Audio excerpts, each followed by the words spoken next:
Welcome to Mentoring Moments. Mentoring Moments is a sub-series of the eCommerce Edge podcast. It is composed of clips taken from Jason's one-to-one and group mentorship sessions. Hello, everybody, and welcome to another episode of the eCommerce Edge podcast. I have another incredible guest for part of our Mentoring Moments series. He's going to be our guest mentor for today, Mr. Tanner Larsson. Welcome to the podcast, Tanner. Thank you very much. I'm glad to be here. My pleasure to have you along for the ride today. And you're a founder of builttoscale.co.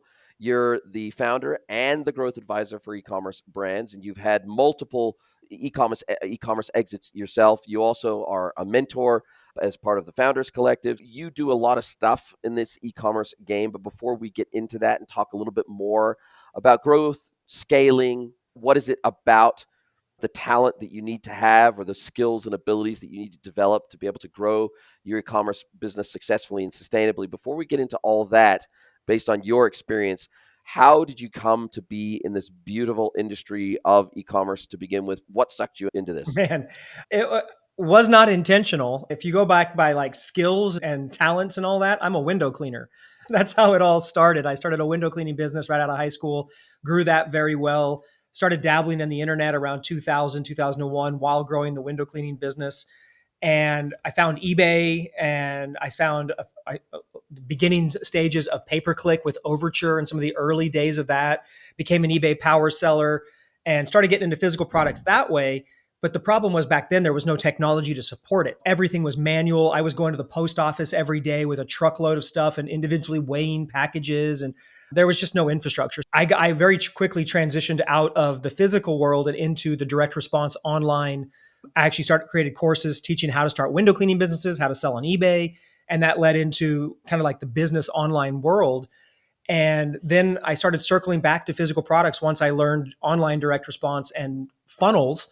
And I never got into the e-com world as it was back in the day. I knew funnels. So I was like, all right, well, I'll sell physical products with funnels, which was unheard of pretty much back then. And it worked really well. And then I just kept evolving into that space, got into FBA back when it first started, OEM'd our own products and did a lot of crazy stuff. And over the years, I started helping other businesses do what I was doing. And that evolved into more of a optimization space. And then my last company, Build, Grow, Scale, which I sold back in 2022, became like, I started that in 16 and grew it up to be the largest e-com optimization company, where we would do conversion rate optimization, revenue optimization, and all of that. And then sold that company. And I've just never been able to get away from e-com. It just keeps roping me back in.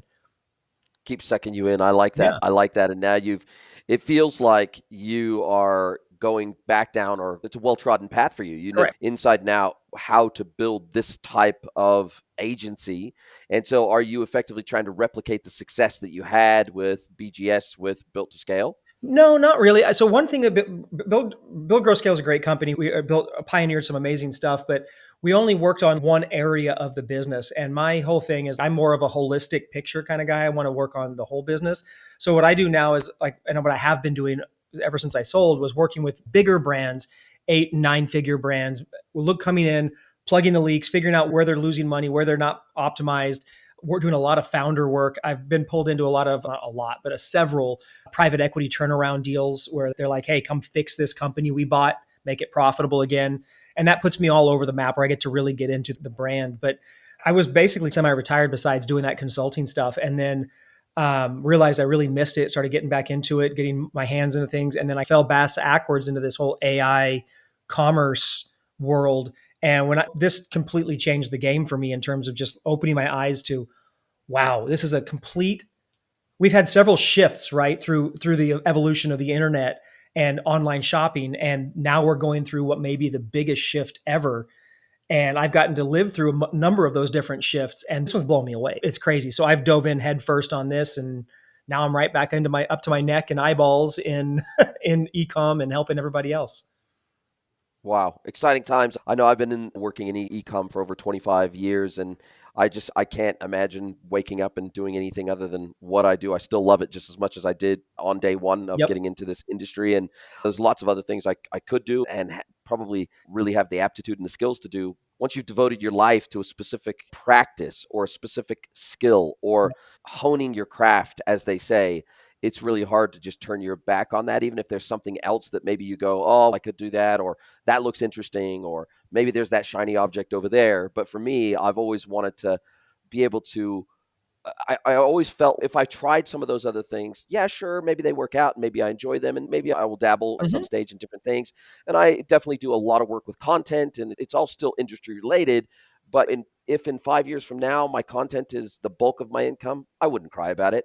So the reality is that I think that it takes a long time before most people get good enough at their craft to truly be able to monetize their craft. Totally That's what agree. I've witnessed, and that's definitely what I've seen in my own life. It's Yeah. really only been in the last since I started my independent consultancy nearly 5 years ago now. That was when I was really able to start monetizing that 20 plus years of experience in a meaningful, significant way, and to where I had a well established enough personal brand Mhm. to where I didn't need to go out and advertise. I didn't need to go out and market that. Basically, as soon as the market got word, oh, he's now doing independent consulting, I had people not necessarily knocking down my door, but definitely making inquiries and saying, hey, we think you can help us. We'd love to work with you. Yep. And man, it was almost a weird place to be after 20 years of being in the industry and being inside of agencies, helping to run and build agencies, working inside of brands, having Mhm. my own e-commerce pure play, all that sort of stuff. It was a very interesting place to find myself at this latter stage of my career where it feels like you finally have the breadth and depth of knowledge required to be helpful to a big enough group of people Yep. that you can really drive some significant financial arbitrage out of that, Yeah. some significant financial benefit And out of just that. some massive impact and help. I wrote my first book back in 2016, and that one took off. It definitely put me on the map. We've sold over 160,000 copies of that book. But I Wow. kind of thought that was it. Like I It, never set out to be an author. Like I don't really wasn't my thing. And then when I sold my last company, I went into early retirement-ish type thing and was hanging with the kids. And like you said, though, everybody's, oh my gosh, Tanner's a free agent. I wasn't a free agent. I was retired, right? But yes. all of a sudden, everybody's literally, oh, hey, can you help with this? What can we do this? And I realized how much I loved it. And then also the rest of it. And another buddy, Tony Grebmeyer, owns Ship Offers. He was like, hey, you can't be a recluse. You still need to be in the right rooms. People need to know you're not dead. And I'm like, I'm not dead. So he made me come out to Affiliate Summit, meet a lot of his people that I hadn't seen in years. And while I was there, I literally got that. Oh, you're not dead? It's so good to see you. Can you help us? Can you do this? Can you do this? And flying back from that event, I another book poured out of me, and I wrote another book that's about to come out in a couple months, or maybe a month and a half, whenever the editors finally says it's good enough. But like I realized I have a whole lot more to say and a whole lot more to do. Just fell out of me. It wasn't like intentional. Yes. Yeah. I think that is a good indicator that you're doing what you're meant to be doing in the I world. think so. And I like you, I'm not a traditional artist. I can't paint. I'm not a sculptor. I don't do those. I don't play music. I'm not one of those traditional artistic types. Like my wife is very artistic versus me. But what I have found is that writing and speaking are my art. They are something that I love to do. I love going to conferences. I love leading conferences. I love leading people to new learnings, new teachings, new unlocks that maybe they wouldn't necessarily, even if someone else said the exact same thing I'm saying, hopefully the way that I say and Yep. structure certain things will resonate with people in a way that maybe they wouldn't get any other way. And I've found that to be super fun, super enjoyable, super fulfilling. That's why I've got 535 episodes of my podcast released. That's why I put out content almost every single day across multiple different channels because I genuinely love it. And I genuinely am appreciative for the life that this industry has given me over the last 25 years. And I want to try to send the ladder back down again as often and as deeply as I can. I run a free mentorship program as a result. There's lots of things I do behind the scene to try to give back to an Mm-hmm. industry that has honestly been pretty damn good to me and pretty damn good to my family. And in those very early days, we were almost like ragtag misfits of what I call the IT community because there was no when I first started out in this industry, it was all you had to figure it all out Oh yourself. There yeah. was no playbooks, there were no gurus or experts. All of us There were was new to barely this a whole thing. forum Yes, or a chat board to go talk on. There was nothing. We were just trying to all figure it out as we went along. And so we were sharing our learnings with each other on chat boards, et cetera, when we Mhm. first started out.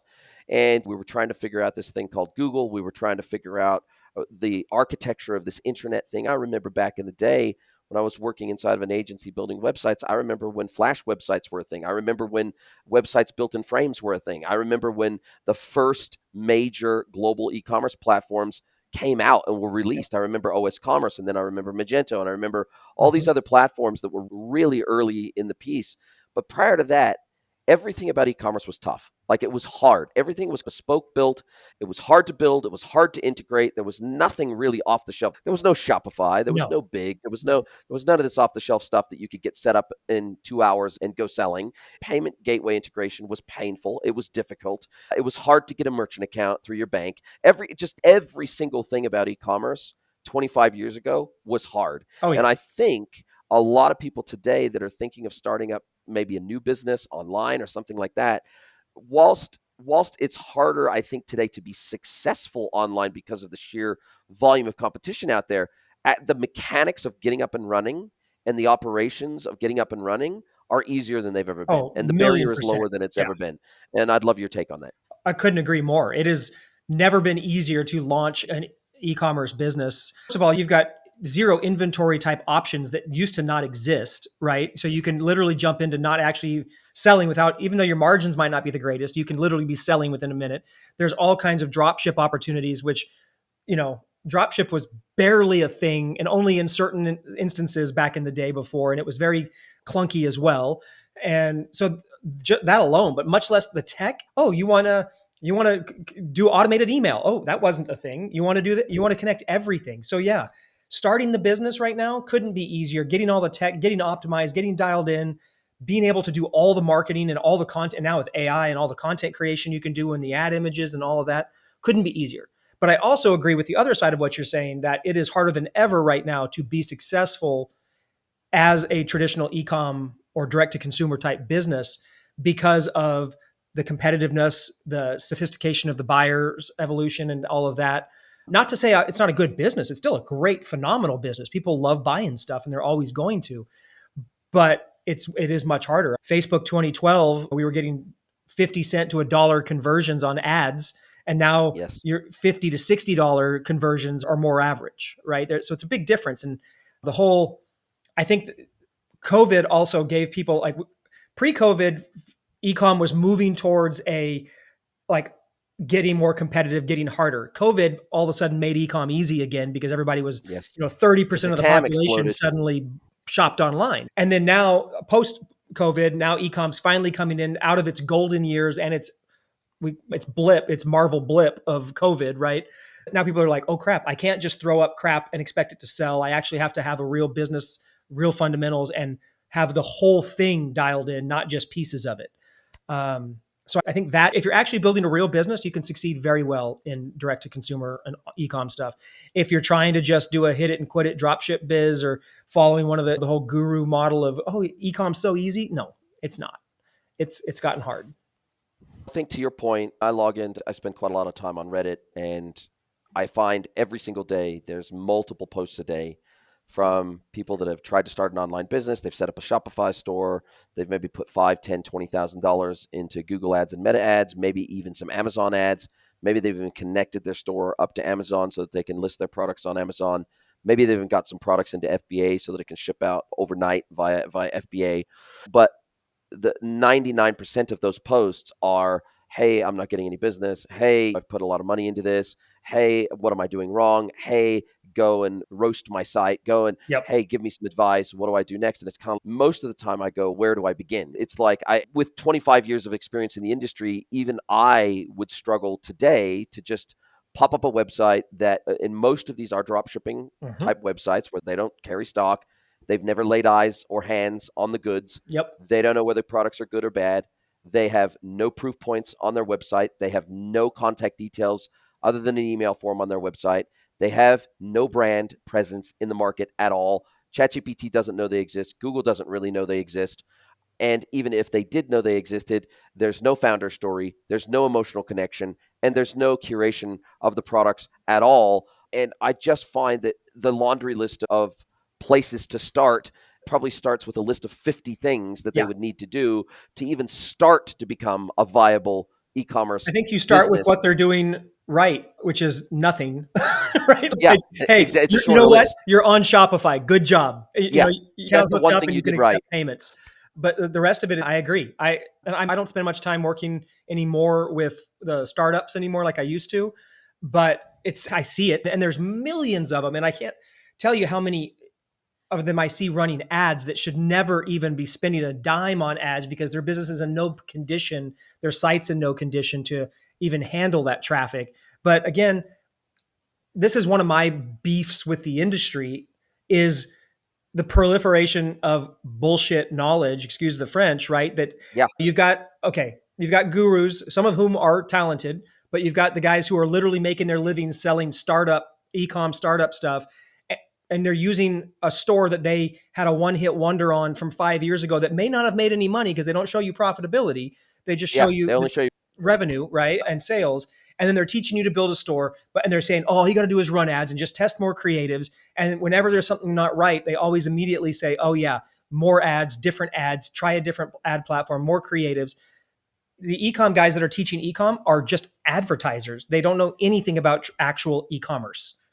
Yes. They don't know anything about the ops. They don't know anything about the tech. They don't know. And ops, tech, and data, at the end of the day, you, e-commerce is largely just logistics with a pretty face. 100%. And the reality is, if you wouldn't know how to run a regular business, a non-e-commerce business, just because you try to move a business model online does not mean automatic success. It's not that the e-commerce world was ever like the field of dreams, build it and they will come. But certainly back in the early It days, was much easier. it was much more like that. I remember the days of 5 cents per click on Uh-huh. Google Ads because I was running them. I I remember was those too. Yep. days. And I was like, this is like turning on a flood of business. It's Yeah. like literally like a light I switch. just kick And myself for not doing more of it at that time. totally, You know? totally. I wish I would have started instead of starting one website. I wish I would have started 50 back in the day.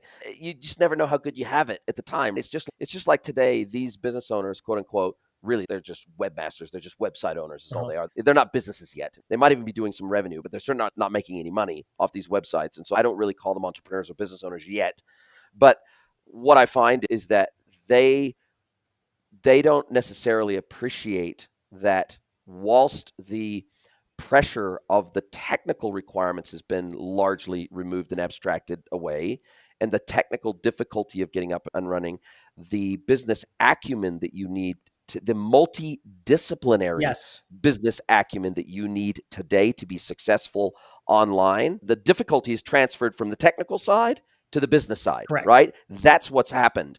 And I think a lot of these business owners are stuck in the mindset of 10, 15, 20 years ago when there were still more technical barriers than acumen Correct. barriers. And I remember writing I wrote a LinkedIn article. I think it was in 2015. I'll have to go back and look. But I basically, in this LinkedIn article, I wrote the list of skills that you either need to be an expert in, or at least you need to be intermediate in Mm-hmm. to be able to succeed online. And it was literally like 50 different business related skill sets that you need to have a pretty solid grasp of if you want to have a hope in hell of being successful online, or you need to have partners in your business that between the two or three of you, you can cover those 50 or so business skills that you will need to have to be able to be successful. And even then, success is not guaranteed. And 100%. that was what I was trying to point out back then. And so when you go to work in, so what is your ICP? Is it brands that are doing, say, 20 million and above? Is it a certain size with a certain number of employees? Is it D2C brands that are manufacturers? Is it retail aggregators? What is the perfect kind of client that you have found over the last few years that you can really help them move the needle quickly because they have all the foundational elements required to be able to make that happen? It's whenever you can work with someone who's also a manufacturer, that's amazing. That's few and far between until you get into the bigger brands for the most part. Now, what I have done in a number of cases, now, and actually to go back and answer the actual question, I would say brands that are like my sweet spot is, I would say 20 million plus a year. I do a lot with upwards of $100 million companies as well. But the most, now those can move the needle in a big way, but it's marginal needle movements that still make a huge impact. In that 20 Yes. million business, what I find, say 20 to 50 in that range, most of those businesses are like a few simple things away from actual scale and a few Yeah. simple things away from collapsing. Yes. They're So it could they're go not either way. They're they're on the not fence. healthy businesses, even though they're doing 20, 30, 40 million dollars in revenue. And again, they're great businesses, but they're not healthy. It is not uncommon to have a $30 million a year business have less than 100 grand in the bank. Yeah. That's And not that's scary. that's totally normal, and sometimes less than 20 grand in the bank. So it's not just because the numbers get bigger. What usually happens in these brands is part of it is what gets you here doesn't get you there. There's that like common knowledge or statement, but they don't realize it because what they've done is they've built themselves to a certain point, let's say to 10 million, and then they think more of what they're exactly doing is going to help them at the same profitability level get to that next 20, 30, 40 million. Now, the reality is, yes, what you're doing will probably, you can go from 10 to 20 million doing exactly the same thing. But what changes is all the metrics underneath. The margins start getting squeezed, your contribution margin starts going down, inefficiencies that you didn't know were early inefficiencies start popping up. And basically, the ship starts leaking more than just the little dribbles before. And now they're like deluges of water coming out. So that's where I get called in a lot, is when they're starting to see the early stages of that and not knowing what's going on. But you can do massive turnaround, not even turnarounds, just fixes simply that it's a case of they can't see the forest for the trees. And they also don't have the experience to know what the fix is, or that what something they think isn't even wrong is actually a problem. And that's where, again, the 20 plus years of me doing this, I'm able to come into these brands. But to touch your point on the manufacturers, this is actually one of my favorite things to do in these emerging, say, 20 million plus brands that have the potential to go big, is strategically planning to acquire the manufacturer or bring, or because that's a whole other business model, right? And most people are like, oh, I don't want to deal with that. But there is some very strategic moves that you can make in by either in-housing manufacturing, partnering with the manufacturer, or one of the simplest ways is going beyond the manufacturer and starting to buy your own raw materials that still get fed into your manufacturer. So now you control quality, you control more unit costing, you control supply chain, you control all this stuff, and you still have your actual manufacturer, but you've taken the load off of them, put it onto you with, which of course it does. You have to more capital outlay, but it solves so many other problems and increases margins in such a powerful way. And it's the first step in moving towards more control of your supply chain. And we do that a lot with brands who never even thought that was a possibility.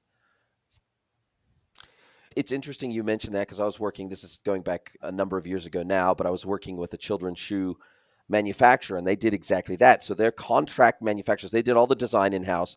They did all the branding in-house. They did all the marketing Mm-hmm. in-house. They sold their shoes D2C as well as through strategic wholesale partnerships and retail partnerships through retail store Mm-hmm. chains. But they had a really unique product offering and their designs were really unique as well. And so in many instances, the materials that they used were quite unique. Mm-hmm. And so they relied initially on their contract manufacturers to do all the material sourcing for them. But of course, the contract manufacturer is going to put a margin on that service, Yeah. which And makes only sense. And however much they need at that moment, which doesn't help you 6 exactly. months from now, right? Exactly. And so they moved to exactly that model that you're referring to, which is, hey, we'll source the material, we'll pay for the material, we'll have it shipped to our contract Mm-hmm. manufacturer's warehouse where it'll be tagged effectively with our name that says, hey, look, this is not part of your standard material store. Yep. That's effectively vendor managed inventory at that point.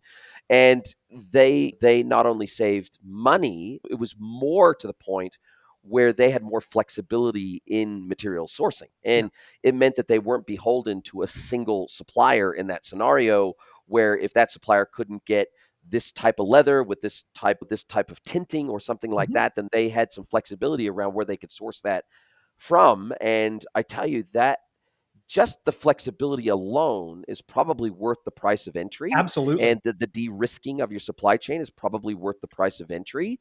But again, you have to be at least a mid-sized company Correct. before that starts to make sense because you got flooring costs Yeah. associated with holding that And you inventory got to of the have raw the material. capital just to be able to tie up that capital, and whether you're doing it through lines of credit or other types of financed money, or you just have taken it out of the bank, whatever. you're not going to get to that point to be able to do that unless you're at a certain level with a certain volume and turnover to be able to do that. But to your point on that, another thing you can also do is a lot of times as you scale, when you're dealing with contract manufacturers, that as you scale and you move from that, say we're moving 10,000 units a month and now we're moving 100,000 units a month, the biggest variable in that, your contractor or manufacturer can handle it, but the quality may suffer just because of the way they buy materials. They're more of a just-in-time material purchaser because they have to buy for their whole business. So Yes. one of the brands that I worked with for a really long time is a flashlight manufacturer. And they manufacture aluminum flashlights, like tactical flashlights. I met them because I actually manufactured my own OEM flashlight that I was selling on Amazon back in the day. And through a mutual acquaintance, we connected, and then I started helping them. But one of their problems, they went from around about the same, about 10x, from about 10,000 units to about 100,000 units a month. Their Wow. manufacturer could handle it. This is with only 3 SKUs, and their manufacturer could handle it. But the problem was the manufacturer couldn't afford to buy enough of the material, the aluminum. They wanted this like aircraft grade specific type of aluminum. So they were substituting aluminum on stuff, and then weaker quality was going out. Then someone would do a test and say, hey, this isn't 70-75, this is 60-65 or whatever. And it started biting them in the butt until we said, hey, you guys have the capital. Let's go ahead and let's start buying your aluminum yourself. And then from there, over about a year period, it took us about 12 months to do it. We went from buying just our own raw material. We went our raw aluminum. We also started buying our own chips, our own boards, because LED yes, bulbs and because every everything. single thing is a weakness in the supply chain when you're waiting on a contract manufacturer they're juggling money the same way you are, but across their entire business. They don't care if they can't stockpile for you. They just need enough Yeah. to get the next order out the door so they can get the next invoice paid. The more you can Yes. take off the load. But again, de-risking the supply chain is one of the biggest things that I try to work on with brands that have the potential to scale, because it's an area that most people don't even consider. Is supply chain is like, do you have a good supply chain? Yeah, I've got a manufacturer. Okay, what happens? What's your tier two? What's beyond this? Like, where does your raw materials come from? What about your logistics? How are you doing this? And nobody knows that stuff. Even at $50 million, most of them do not have a true into their supply chain beyond like maybe 1 or 2 manufacturers. Most of them still have no idea where their raw materials come from. Most of them still have no idea if their normal shipping or logistics company has a problem. What's your fallback? What do you do? How do you get your product? It's because they don't And think about those weaknesses really popped it. up Yeah. during COVID, Oh where yeah. people had no resilience in their supply chain. They had no resilience in their major international carrier partnerships. They had no resilience in being able to shift from, say, containerized sea freight to air freight Air for freight. specific Yeah. SKUs that made sense. And so a lot of these, they all of a sudden started to work with freight forwarders and freight brokers because they realized that, hey, there are specialists in this space Yeah. that we could be working with, that they live this stuff day in and day out, and we should have probably been working with them since forever. We always had an FOB contract with our manufacturer, Yes. and so therefore, why would we ever need a freight broker if it's all FOB stuff anyway, free on board stuff? Yeah. So it's super interesting that for the sake of ease and simplicity, you oftentimes are giving away multiple percentage points or at least basis points of margin for every area of simplicity that you adopt into your business because you've outsourced some function of your business Yep. to someone else. Sure, it may take an administrative load off of the business, but what you're giving away ultimately is margin. You That's the described that's the agencies. trade-off. You just Sorry? described my interpretation of agencies. Yes, there's talent in agencies, but internalizing, even at the cost of doing it, if you want to grow a real business, you need to minimize your agency reliance. And the other thing is it's almost your job is to sword fight, but you give the sword to somebody else to run. And then when you get mad at them or whatever, they go away and they take the sword with them. How do you sword fight? Like, Yeah. that's why like ad agencies and email agencies, okay, yes, they're great in what and some of them are great. And I have a lot of friends that do it and they hate it when I say this, but Yes. if my brands I advise, yes, even if you're strong with your agencies, it should be a plan to internalize, because number one, you're going to make more money.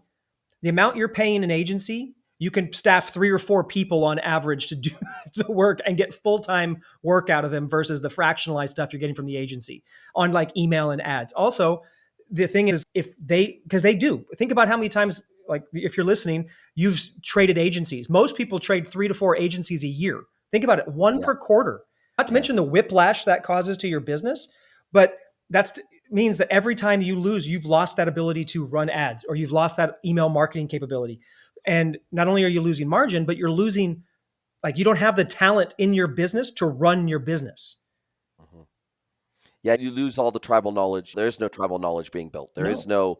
There is no internal capability being built out around Yeah. that. And that is a super high it's a super high risk for these businesses. And it's concentrated risk. And what I see, especially from an agency, e-commerce development agency perspective, is if the brand is letting them also own all their custom and bespoke system integrations as opposed to Yes. using, say, for example, a standardized Yep. iPaaS platform. Yep. A lot of clients come to me where they say, look, we can't move away from our e-commerce development agency because they own all of our system integrations. Yep. And if we were to leave that and they were to leave us high and dry and said, no, hey, if you don't want us to do all this other work, then hey, you're on your own from a system integration perspective, that puts us in a very vulnerable position.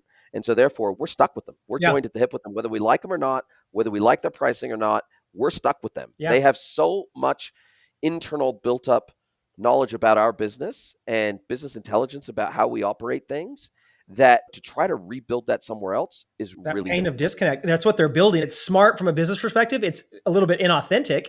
And Yeah. also, from an integrity standpoint, I would question it. Like, it's the same thing with the ad agencies that are like, oh, we'll set up your ad account. No, you won't. Yes. I will own Yeah. my ad account, Or we'll right? set up your AWS account, Yes. right? And you'll be a sub account underneath ours. So you Correct. don't have to think about it. Yeah, no, it's, and I also am an owner of, or partial owner of, a fractionalized development company. We do a lot of AI builds and stuff like that for big companies. And we have a lot of our clients that come to us and they're like, or like, where's your GitHub? And they're like, oh, our other developers set that up for us. And that means they own your code, Correct. right? You can argue it in contracts and stuff, but they have control. Yes. But it's the same thing in this. Like, don't abdicate the responsibility of your business, of the most important vital roles in your business, just because you don't understand. I actually think in most cases it's better to have an outsourced development team, because most businesses they can't justify the expense of a full-time development staff. So having an outsourced team makes a whole lot more sense than a Yes. fractionalized team. But I Yes. do think when it comes to advertising and your email marketing and that kind of stuff, that all that marketing stuff should eventually come in-house. You don't have to be the expert at doing it yourself. You need to have Yes. enough overview to know what's going on. And that's another problem, is most people don't know enough to even call bullshit on their agencies they're working with. Correct. And that's Or manage them effectively, vet them effectively, yeah, make sure they're getting good ROI out yeah, of those agencies. It's a wholesale trust relationship where they can't even provide effective oversight right, over those agencies. And they can't, for example, even call into question maybe their charging methodology, where maybe a percentage of ad spend may not make any sense whatsoever, especially once an ad account is up and running and there's minimal tweak and maintenance required on an ongoing basis after the first quarter of optimization. Then does it still make sense to be on the same billing model, the same pricing model, the same engagement model in month 6 as it was in month 1? Probably not. yeah, But if you don't know the industry and you don't know the skill set required to do those roles and those jobs, then you don't even know how to ask the right questions. You don't even know how to ask who's actually going to be doing the work. So, okay, I was sold by the agency principal, but clearly the agency principal is not going to be working on my account. yeah, So who's actually going to be assigned to my account? Can I meet them? yeah, Can I understand what skill set they have? Can I understand how long they've been in the industry and in your business? How can I understand what kind of churn rates in your business? So in other words, if this person that's assigned to my account leaves your business, then how long is it going to take for someone else in your business to come up to speed on my account so that I don't lose momentum? And in that in between time, are you going to be cutting me some slack in terms of the billing to justify that getting up to speed period of the person taking over my account? So there's lots of things in here where I feel like if you don't have a baseline understanding of digital marketing product development at the very least, and a baseline understanding of global logistics, you're probably really going to struggle, especially in a pure play e-commerce environment. correct. That combined with a lack of financial knowledge, because 90% of business owners are not classically trained. I wasn't. We Yeah. all became business owners because we had an idea, we ran with it, whatever. It's not like we went to school to become accountants or take finance classes and all of that. We're an MBA. Most of us are not MBAs. No. And I can't tell you how many brands I come into, even at the 30 million plus range, when one of my first audit questions is, can you send me a copy of your P&L? And without fail, almost all the times it's, oh yeah, we can request one. I'm like, okay, when was the last time From you our saw a accountants. PO? From our accountants. Yeah. I'm like, when was the last one time you saw it? Or last quarter, or when we did our taxes? Like, you should be having monthly detailed P&Ls, weekly other ones. I know brands that are really rocking it that operate on a quick daily P&L as well, and it's amazing. But it is probably 2 out of 10 brands that I'll audit that can actually hand me a P&L that's recent when I ask for it. And it's like, how Wow. can you operate without that? Now, I understand when you're small and scaling. If you're a sub 7-figure brand, you're probably not operating off a P&L. Everything's operating to such a level that you can do it pretty much in your head. But Intuitively. to It's a all degree, it's all intuition. It's all based on correct. cash in the bank account at the time. Yes, it's cash in, cash out. But at a certain point, like post a couple $1 million a year, a couple $100,000 a month, whatever, you move into that where you at least need some kind of consistent accounting and start really looking at the numbers. But to really grow a business, you also need to understand how the financial numbers actually match up with all the digital marketing numbers, which most people don't know how to do. I went into a business about 4 or 5 months ago to audit them, and they're losing money and they don't understand why. We're getting 5x ROAS on our ads. We're getting this, all these things. And it's okay. Are you actually getting 5x ROAS on your ads? How do you know that? How are you verifying that? Okay. First of all, they weren't actually getting 5x ROAS. They were getting like 2.3, which is still good, but it's not 5x. And their email marketing's doing this. Okay. Is Facebook also attributing some of the same revenue? Are you looking Correct. like 100,000 comes in, but email says it did 100,000 and Facebook says it did 100,000. So which one's right? You only have 100. Yeah. Yeah. But they look at everything in Silos. silos, right? And they're not looking at it together. And they also don't know how to reconcile to see what needs to match up. And then when it doesn't match up, where do I look to fix it? And those are a lot of the things that I see when I go into a business, is just that lack of, how do I even know? Like, yes, I know my metrics, and most of them are good at their conversion metrics. They understand their ROAS, or they're good at ads, or they're good at their conversion rate, and my add to cart rate dropped on this. I know I need to fix this. They're better at those things. But once you get beyond the initial customer journey into the actual business stuff, the things that make or break a company and allow you to scale, that's where it falls apart. Yeah, they might be pretty good at like clickstream analytics, or Mhm. maybe they're an expert at using Microsoft Clarity. Or they're good at understanding where they can optimize for conversion rate, where they can optimize right in terms of customer service, where Mhm. they can optimize for brand, where they might be an expert even at getting product market fit and being able to really deeply understand maybe they're part of their customer base, meaning that they're an accurate representation of the exact same type of buyer that they're selling to, in which case it then is super easy to make sure that you've got great product market fit, but it doesn't mean that they're automatically good business people with good business No, acumen and it's not backing from a them up. lack And of that's the trying. challenge. That's one Yes. thing, like, that's one thing I want to clarify is, you're not bad. I'm not saying anything bad about it. If I'm describing you, you have a million things to do to run a business, and things are always going to fall through the crack. And these are the things I'm describing, are the things that you don't learn until you learn them, until you Yes. face it and deal with That's the how you have problem. to. Yeah. And it's, again, none of us are, it took me 20 plus years to get to where I can go into a business and do this. I almost bankrupted my own company with, like, crazy. I had a kitchen brand back in 2016, 15, 16, and 17 that we were selling, like the mandolins, you slice them, dice them, Oh all yeah, that the stuff. slices. Yeah. We were killing it. Went from 100 orders a day to like thousands of orders a day. A container would come in, we would unload it, and it would go out the same day in UPS. We were just moving so Wow. much product, growing so fast, and I was going broke funding our growth because I didn't know. I'm like, man, we're making all this money. Oh yeah. Guess what? When you start scaling, you go from one batch of inventory to 4 to 6 6 batches of inventory, one on the water, raw material purchase, and all of a sudden I have to finance and pay for all of that when I didn't know about inventory financing and all that kind of stuff at the time. So we're making millions of dollars a month, and I'm going broke. And you're going, how does this How does work? this How work? did that This is happen? just, and we're killing it. We're crushing it. We're scaling. And I'm like, what the heck? And then obviously I was like, oh man, I didn't know until I learned it. And then I figured out how to solve it. And first one was literally like almost a loan shark. We paid 30 points on our money. Oh my God. Just, Wow. but we paid it. We were making enough money. We were able to do it. And then from there, we got lines of credit and we got factoring and learned all the other stuff. But until you're in it and you're dealing with it, a lot of times you don't know. That's where the value of having somebody like you, somebody like me, who can come in and oversee and be that consultant can be valuable, as long as they have the chops to really do it.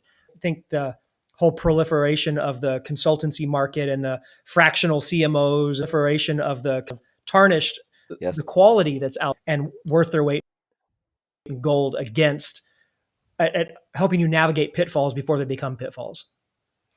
The thing I think you're alluding to is the 10,000 hour rule, and the fact that if there's a person out there that can help short circuit that 10,000 hours for you in any area of your business, whether it's fractional or Mm-hmm. as part of an internal team, you should probably seriously consider it, because the reality is there's not enough life in us to be able to make all the mistakes ourselves, and there certainly isn't enough business life in us to be able to Yeah, make all those mistakes ourselves and have time to recover from them correct. and time to refill the bank account after the recovery. So the reality is that most businesses will do well to have some form of a consultancy, a coach, a mentor, a super good accountant that that can come in.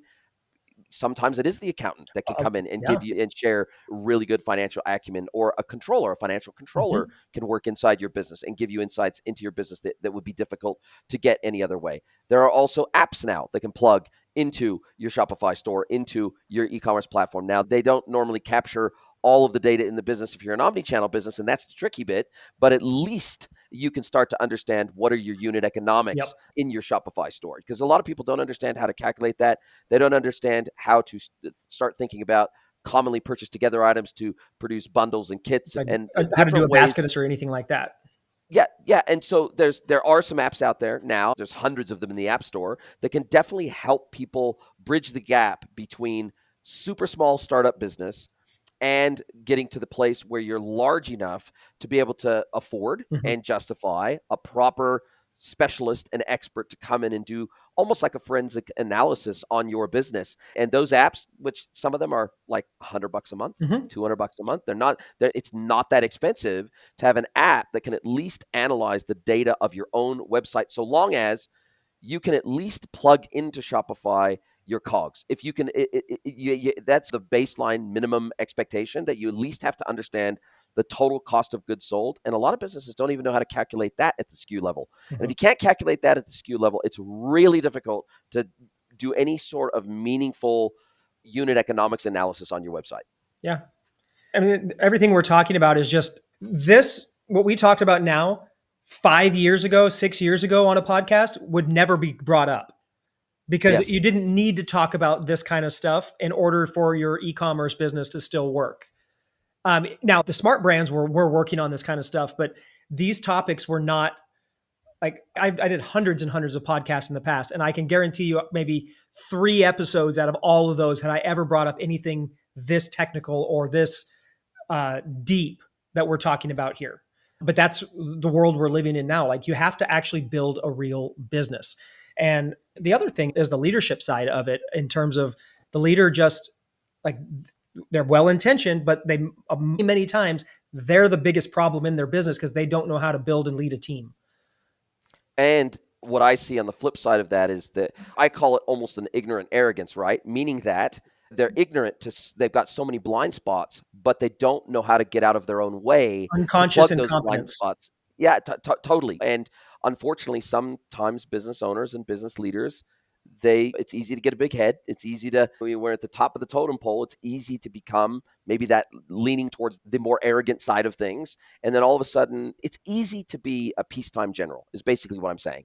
For But sure. when those of us that have a few gray hairs on our head, or for some people, they've got no hair on their head because the industry's taking it out of Taking it them. all out of them. Yeah. And yeah, if you've been through 1, 2, 3 recessions, if you've been through a GFC, if you've been through a COVID, if you've done business in more than one country, in more than one market, in more than one vertical, with multiple different categories of products, if you've been through any of those kinds of experiences, you automatically tend to be a hell of a lot more humble, because you realize that I'm not 100% responsible for my success, but I'm also not 100% responsible for my failure. Yeah. Right? There are certain macroeconomic factors, and there are certain market dynamics that will happen that will make you one day look like a genius and the next day look like a complete and utter idiot. I have all of those. Tariffs, COVID, all these things are disruptions that if you've only ever been operating, let's say you never went through the GFC as a business owner, you started up a business in 2009 and you ran it till 2016.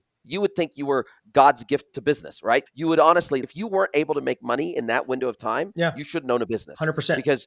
because there was so much ZERP money pumped into the system during that window of time that you had to be an idiot to not be successful in business during that window of time. And unfortunately, those protracted windows of time of market uptrends create a lot of fragile businesses in the Oh yeah, process. because And then the money first market masks headwind that problems, comes right? along, they struggle, right? They really struggle the first headwind that hits them. Yeah, because they're not built. They're built with they're. It's not a strong foundation, right? They're built to grow in a cash rich environment. And there's the whole when the tide goes out, like you see who's swimming Yes. naked, right? And that's Yeah. literally what it is. Everybody looks good with the clothes on, and then you take your clothes off, who still looks good, right? Yeah. That's how businesses are built, and I'm guilty of that. Like when I started my window cleaning business, it was 2001. Okay, economy starting to go like this, the biggest real estate growth in the world, right? I'm a clean cut college kid, start a business, boom, we grew. I'm at 30 employees inside of a year. I mean, we grew. Now I did some things right, but I sold it like right 2007, right before the economy collapsed. The whole time I'm thinking I am God's gift to business. Look at me, business. Yeah. I'm making more money than all my professors. I'm making all this stuff. I have 30 employees. Was I? Heck no. I did some things right, of course, but if I had tried to build that business starting in 2008, it would have been a very Different different story. story. Yeah. And luckily I was able to sold before that. But that was, I lived that. And then I got into online business and got my teeth kicked in and made a bunch of money, lost a bunch of money and the whole thing. But again, you got to go through it to experience it. But I think what we're facing right now is a lot of what you said about this. They were built during the rich times. And now that things are actually shaking out and they're going through a pullback, they can't survive. Now, everybody did in COVID. We had during COVID, pre-COVID, I had a program called Ecom Insider, and it was a very famous like program in the space for helping people scale their businesses. And we had a lot of success stories and everything. But moving into COVID, that program was still doing really well, and we had lots of people in the program. At any one time, there's probably 800 stores in there of a range of things. But we'd see stores in there that were struggling right before COVID, struggling, and we're doing everything we can to help them. But like fundamentally, they're broken brands, right? Yes. COVID hits. All of a sudden, they're screaming from the rooftops, my conversions are at 6%. I'm making all this money and everything. Dude, if COVID hadn't hit, you would have been bankrupt in 4 more months, despite Yeah. all the stuff we were telling you. And we got to see it because we knew these brands and we had so many of them in our ecosystem. Everybody did good through COVID. I have a friend of mine at the gym. She did an Etsy brand that she launched when COVID started. And she did over $1 million through COVID, just out of her garage. And then post COVID, she's, hey, I can't make this work anymore. It's not growing. And I'm like, it's because you didn't have a business. Yeah. You know, you had something that was hot during COVID when everybody is looking for something to do, and Etsy all of a sudden got popular, and it translates into everything else too. I'm beating a dead horse here. Yeah. This is what I like to think of. This is the difference between an opportunist and an operator, right?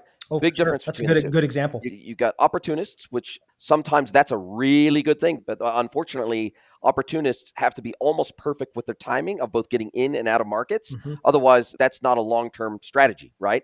It's all about the timing. It's almost like investing in the stock market. If you're a trader, you got to be right more often than you're wrong of getting in and out of positions. Whereas if you're a long-term investor, you can ride the wave, but generally speaking, over the last almost 100 years, S&P up and to the right over a long enough time horizon, right? And so I feel like that's the exact same thing we saw during COVID, which is we had the opportunist business operators, which saw the exploding TAM, everybody being forced inside, lots of stimmy money slushing Mm-hmm. around, and they took advantage of that. Good on them, really Yeah. good on them. But unfortunately, COVID also fooled them into thinking they were also good operators, and 99% of them were not. Correct. And that was the real challenging piece. So when you go in, what helps you identify the solid operators from the opportunists when you go in and let's say they're $20 million a year business, Mhm. so they're in your sweet spot, 20, $30 million a year. What are the types of things when you go in and you do your initial audit? What are you looking for that says these guys are going to be okay? If we tweak a couple of knobs here, we don't need to revamp their entire business because that feels like that's too heavy of a lift That's and it's us. going You to, can't too much that's yanking crazy. the horse's head around. You can't. No business can survive that. It has to be. It, Even if you're going to revamp the whole thing, it has to be systematic. It has to be. You rank it in terms of what's the lowest hanging fruit to the least, and yes. or the most critical or whatever. So even when I do go in and do those big turnarounds where we literally touch every aspect of the business, it's not all at once. Yeah. It's not a Um, boil the ocean and I engagement. would tell you, having done these, the money in the private equity turnaround space is amazing. It is the most soul sucking, and fully saying that, knowing there's probably some of my clients listening to this, they know it is soul sucking and it is so much work. It can be very rewarding and it's very cool, like a good feather in your cap to know you were able to turn around $100 million company and all of that. But I don't recommend that if you want to have a life. If you don't want to have a Yeah. life, cool. But within that, you do touch all these businesses. But when you go look at an operator, and a lot of the time with the PE brands, they're buying it from an operator, right? They're buying it because they're going to roll it up or they're going to do whatever. So you Yes. get you. It's also very interesting to see what happens when the operator is removed from a Yeah. business that's supposedly a really well-run business, and that's where a lot of things show up. But to go back to your exact point, one of the first things I like to do is just if you're at 20 and 30 million, typically the founder is still heavily involved at that point. They have to be usually. Yeah, they're not necessarily the linchpin, but they're pretty dang close to it. And so one of my favorite things to do with a founder is I have it's an audit. It's like actually like a test, and I have them fill it out. And it's cold. They don't get their computer. They don't get whatever. And it asks them like 10 financial questions, 10 supply chain questions. There's 137 questions on it, but and I don't care. I just want to see what they know What's about the their business baseline? What's the without baseline? coaching or without anybody else having to do it. And then also some of the questions are who's in charge of this? Who runs this? Who owns this? That it's taken me years to be able to assemble that list of questions that really, but that usually tells me so much. And what I usually find is that the businesses that are stagnant at that 20 million range, the founders are very disconnected in terms of knowing their metrics, their financials. They may know their bank account balance because they're making payroll and all of that, but they don't know a lot of their actual financial metrics. They don't know much of their supply chain. And when it comes to the ownership type things, there's always the Jim said this, Jim owns this and it reports to me. Mary owns this and I oversee it. And they become the bottleneck through basically everything. And so a lot of times, and people hate this, the founder is the biggest problem in the business because Yes. from a couple things. Number one, they don't know what they don't know, unconscious incompetence. Number two, they realize there's a problem, but they think they can brute force their way through it without actually identifying the problem. Or more commonly, they solve for a symptom, not the actual problem. And then but the other thing is they have a tendency to either micromanage or keep bad players, or if they have the right player, they're not letting them actually take ownership and responsibility. It's like the whole passing the sword concept. If you pass the sword to somebody and they make a mistake and your knee jerk reaction is to take it back, you're never going to get that person into that role where they can actually take ownership and perform. You need to let them make the mistake, keep the sword, give them the coaching so that they can support it. But what in this 20, and again, this is in that 20 to 30 space where they get stuck and they can't get past it. I call it the growth trap because you're in that world where you should be scaling, but again, nobody knows what scale actually means. And Yes. they're in a growth trap and they're stuck. But finding out what the founder actually knows cold turkey about their business is a great thing in terms of like the key metrics. Other things that I notice that are very big is are they a lot of brands AOV is pretty much the same as LTV, which is dumb. Which is scary Yeah, because it means they've got zero repeat business. correct. Or what's worse is they don't know how to measure LTV. Or what's worse is for on paper, what I find, two customers that look the same on the surface, meaning that they order from you roughly the same amount of times per year. They spend roughly the same dollar amount with you every single year. But then when you look at the cost to serve, those two different customers from a returns perspective, from a propensity to discount perspective, from a customer contact per purchase perspective, when you compare those two, the cost to serve one is dramatically Dramatically different. different. Yeah. So therefore, they don't know how to calculate profit per customer They only know how to calculate revenue per correct. customer. And that's a massive LTV blind without the spot. I'm like, contribution margin is so much more important than, because your LTV is not all profit. Your LTV includes everything, right? Your Yes. cost, your whatever. So it's like, what's your actual profit on that LTV? Another one that's very interesting, and there's different schools of thought on it, and I'm going to use the most generic ways of talking about it, but there's a lot of ways you can think about it. But this whole time to LTV, how long does it Yes. actually take you to recover or make that much money? Because there's a lot of brands that you'll look at and they're like, oh, we can afford to go negative, or we can afford this because our LTV is $3,000.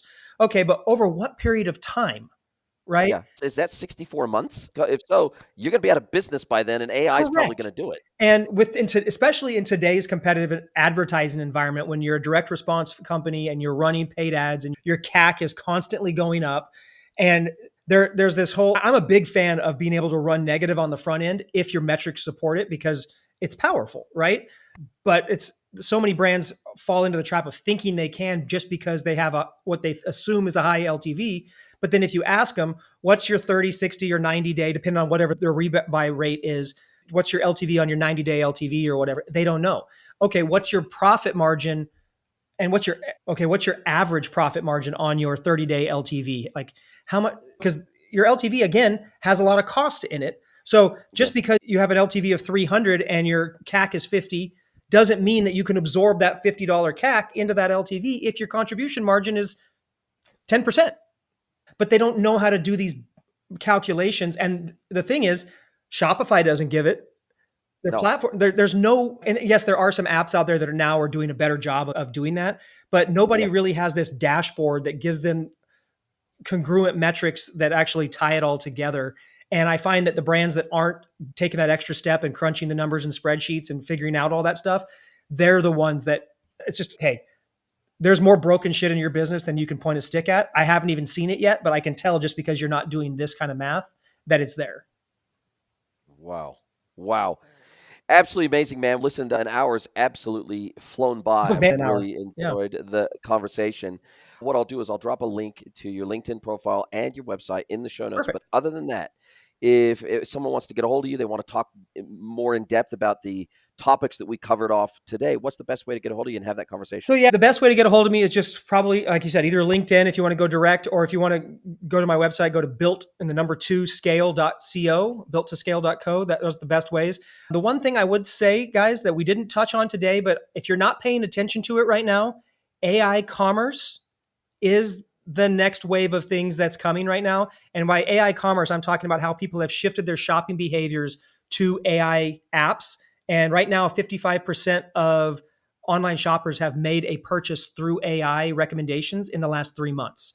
This is going to, it's a buying habit shift in online shopping and product discovery. So if you're not paying attention to it now, make sure you are. It's going to change the game.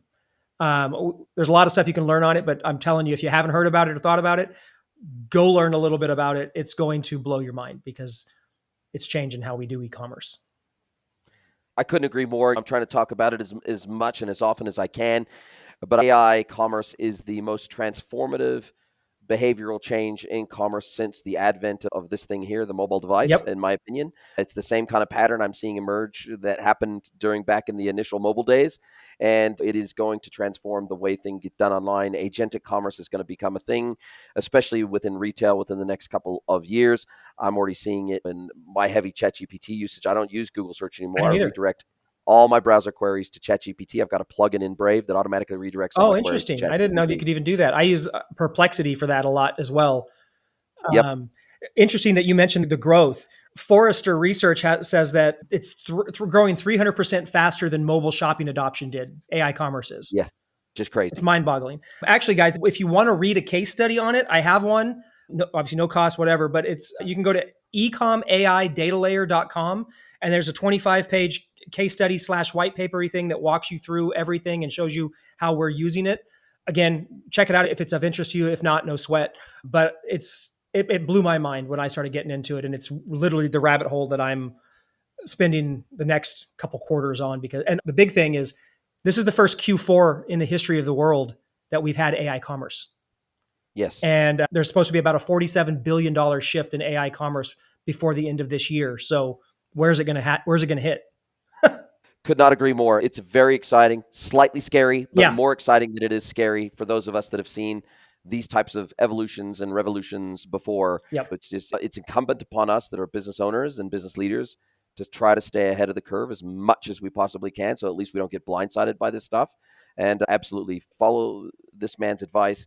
He's hit the nail absolutely on the head, and go and check out his white paper. And I'll put a link to that in the show notes as Yeah, I'll well get you the link. for you guys, so you can just click on it and go straight to it.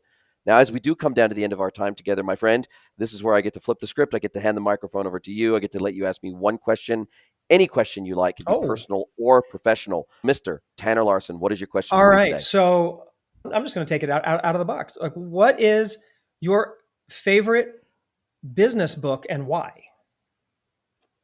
Love it. Look, it's so interesting because I used to read a lot more books than I do today. I read You can throw it more into an online audiobook content even today. if you don't if you're listening. Yeah, look, my top two Okay.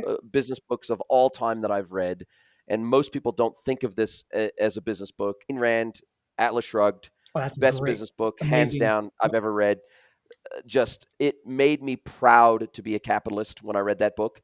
It made me proud to be a capitalist pig when I read that book, because made me feel justified in the societal good that commerce can do, as opposed to having the state kind of run and own absolutely Yep. everything, and the slippery slope that presents to society and taking away ambition effectively from society. That book was transformational for me. And then Michael Gerber, E-Myth Revisited, absolutely transformational for me. Still, probably from an immediate action perspective, Hmm. the moment I got finished reading that book, and this is many years ago now, I immediately went into my business day one after reading that book and started writing an operations manual in case I No got hit by a kidding. bus. And I wrote a 50-page operations manual about every single thing I did, every single reason I did it, step by step, basically the daily activities that I did to run the business and operationalize the business. And I tell you, I wrote that book and I wrote that guide. And I thought to myself, hey, our business is going to be in much better hands if something did happen to me. I had a heart attack tomorrow, or if Yeah, something happened to me in the business as the linchpin of the business. I don't want to be like indispensable to the business. It's great. It's an ego stroke to think that for you're sure. indispensable, but it's terrible from a business risk management perspective. Oh And I was yeah, like, I don't want to be indispensable to this business. I want someone else to be able to come in and pick up where I've left off and not be just pulling their hair out trying to figure out how to operate this business in the role that I play in the business. And so those two books have been, from a business, I've read many more business books, but those two emotionally connected with me in a way that no other book has. that's cool. I don't think I've ever heard anybody recommend Atlas Shrug like that. Great book, love it. But that's interesting to see that. I've just never heard anybody recommend that. I'll give you Yeah, one real quick just to love it. take with you in case you haven't. The Road Less Stupid Never heard of it. by Keith Cunningham. One of my favorite. He's a killer business guy, but this book is not. I've read it probably 20 times and through audiobook and whatever, not because I'm listening to it end to end, because it's not necessarily meant to be sequential. Every time I pick up a chapter at a different point in my life and I listen to it, I learn something new from that chapter.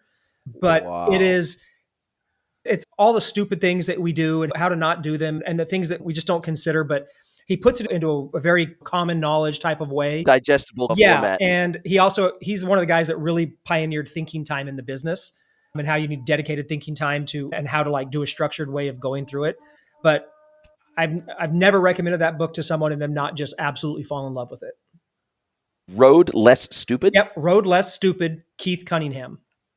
Love it. Love it. Thank you so much for the recommendation. I'll definitely pick up the audiobook version of that. I really appreciate the advice, and I can't wait to speak to you again soon. Thank you so much for your time. Absolutely. Thanks for having me. Appreciate it. If you'd like to get mentored by Jason for free, head over to greenwoodconsulting.net, scroll to the bottom of the page, and click Get Mentored by Jason.